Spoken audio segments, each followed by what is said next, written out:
Saat Teduh Antioquia hari ini, menjadi penyembah dalam roh dan kebenaran.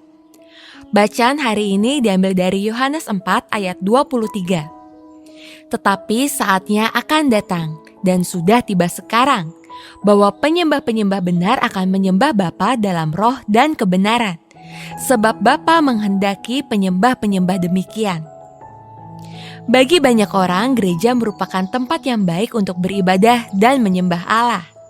Mereka mengatakan bahwa saat beribadah di gereja, mereka dapat menikmati hadirat dan kuasa Tuhan.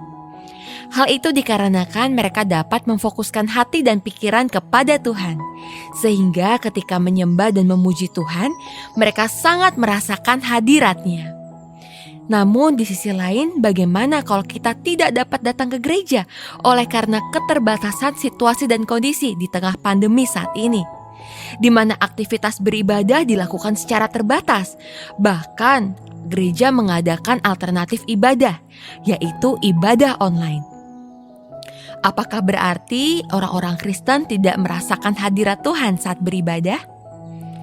Ya, memang banyak yang mengatakan bahwa mereka tidak merasakan hadirat Tuhan karena hati dan pikiran tidak dapat fokus, serta banyak gangguan. Ada pula yang merasa kering secara rohani dan lain sebagainya. Mengapa hal-hal seperti ini bisa terjadi? Apa yang salah? Mari kita melihat apa yang dikehendaki Allah melalui ayat firman Tuhan hari ini. Sangat jelas sekali bahwa Allah Bapa menghendaki penyembah-penyembah Allah yang menyembah Bapa dalam roh dan kebenaran. Tuhan Yesus tidak mengatakan penyembah yang benar adalah penyembah yang menyembah Allah di gunung, di Yerusalem, di dalam gedung, atau di tempat-tempat lainnya. Tetapi dikatakan dalam roh dan kebenaran. Mengapa demikian? Alasannya jelas dituliskan dalam ayat 24.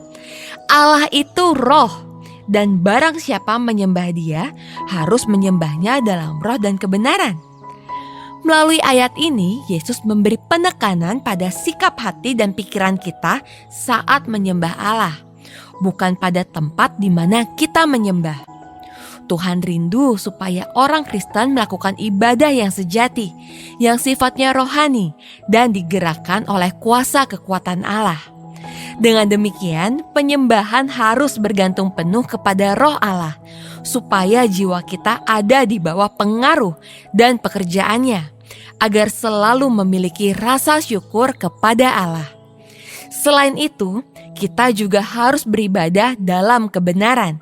Artinya beribadah disertai dengan ketulusan hati dan mengarahkan diri kepada kemuliaan Allah. Kita harus menghadap Allah dengan hati yang tulus ikhlas, sehingga kita menjadi penyembah-penyembah Allah yang menyembah dalam roh dan kebenaran. Jadi, bagaimanakah kita menjalani penyembahan dan ibadah kepada Allah saat ini? Apakah kita menjalaninya dalam roh dan kebenaran, atau kita menjalaninya secara rutinitas? Saudara, jika kita tidak menyembah Allah dengan benar, maka kita tidak memberikan kemuliaan baginya, dan kita gagal dalam mencapai tujuan penyembahan kita. Ingatlah, penyembahan yang benar akan membawa ketentraman dan kedamaian dalam hidup kita.